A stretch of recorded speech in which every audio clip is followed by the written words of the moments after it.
Hey, what's going on, everybody? It's your boy J. Rome, and you're watching Running with Robin. I'm Robin Curian, and I'm here with R&B singer J. Rome. I'm so excited to just even sit and talk to you because I'm serious. I've been following your music since I think it was a Chris Brown cover you did. If I had the moment, I'd capture that moment. You would be right here next to me.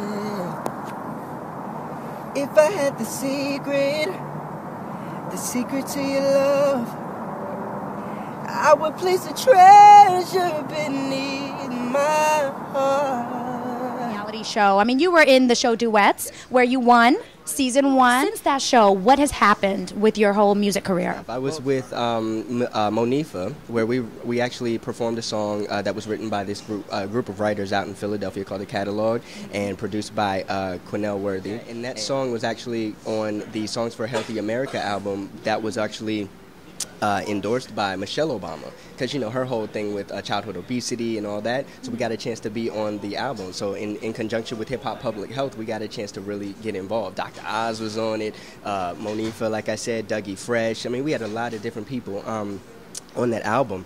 And I mean, I've just been performing, I've been writing, I've been recording. So the album, you know what I'm saying? Is there going to be an album, J. Rome? I need to know this. Yes, there is going to be an album. When it's your first, it's like your baby, you know what I'm saying? Like, I mean, all of them are going to be like my baby, but I think the first one to me is going to be the most special because that's the one that the world is going to remember me for. What makes your album, your upcoming album, how is that going to be different from the Ushers or the Neos? I think what a lot of my fans, a lot of the Romaniacs and people that follow me have. Is that what they call it? Romaniacs? Okay. They came up with that. I promise you, I didn't do it. That's not my thing. No. They know me for is just giving everything that I got. One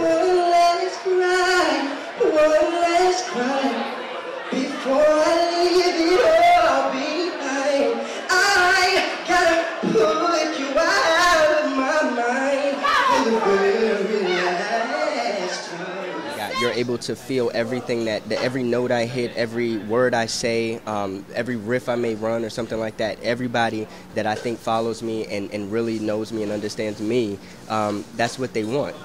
That's what you're going to get.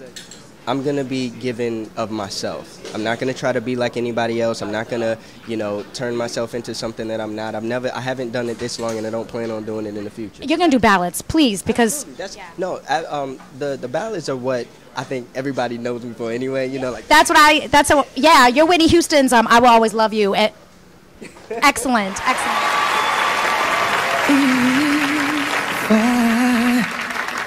Should stay, I would only be in your way. I think it's gonna definitely have more ballads than up-tempos, but the up-tempos will be there because I do love to dance.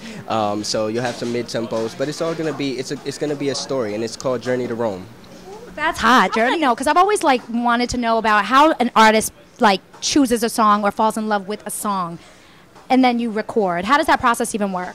I know when I'm writing, I listen to the beat, and the beat talks to me. Now, when you go into the studio, are you put candles? And because some artists, they get a little, they got to be in their zone. So do you have a zone? I mean, I'll do whatever it takes. Like, I've been in there where you turn all the lights off, and I'm singing like a sexy song or something like that, and I just got to be quiet, close my eyes, and picture whatever fantasy, to get it through. Are there times when you've just not felt like being in the studio, you don't want to sing? I mean, have you ever, and if you have, how do you push your way to I got to get this track, money's on the line, it's studio money? How does that work? I'm going to actually tell you something. It's a little exclusivity here. I actually spent 3 months living in my car, and this was recent. And it was a time where I didn't have to, but I did it because I didn't love music anymore. I think maybe the business part of it discouraged me for a moment.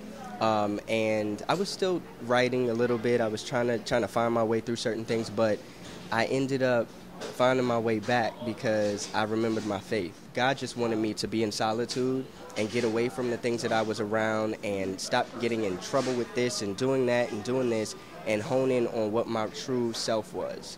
And singing is where I'm supposed to be. I was trying to... Truthfully? Truthfully. I don't listen to anything but women. because I feel like women do more with their voices. Like, I love to learn, so by constantly listening to women, I'm learning how to change my voice in different levels and different heights and lows and all that. Because, I mean, you go for everywhere from Brandy. I mean, she's definitely one of my favorites, like, as far as vocal ability. Like, she uses her lower register. Yeah. To me, I'm like, okay, so if I sing her in her register, or if I sing an octave lower, I'm using my lower register and I'm working it out. And then I'll listen to like a Mariah Carey, a Whitney Houston. I'll listen to Kim Burrell, and I'll sing all the way up in the rafters with them.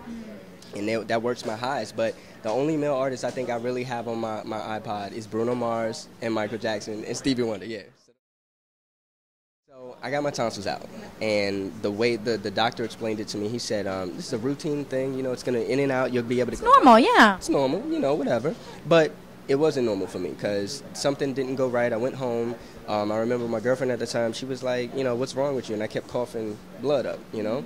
And then she took me to the emergency room, and they kept me overnight. The nurse kept coming in. I kept spitting up these little buckets of blood. I just remember praying that night. I said, God, just keep me awake, you know, so that I don't drown in my own, you know, body. Yes, yes. But I definitely, he kept me up through all the morphine, all the drugs and everything that they had me on. And a doctor came in, did like some type of sealant in my tonsils, and it took me about 2 months to be able to even talk, let alone sing. Like, I didn't even know. But I came out of it. I was singing higher, singing stronger, and just I promised myself at that moment that I would never open my mouth to sing unless I meant every word that was coming out. But I would love if you could sing one of my favorite songs, if you know the lyrics. It's New Edition's Can You Stand the Rain? Sunny days, everybody loves them. Tell me, baby, can you stand the rain? That was awesome!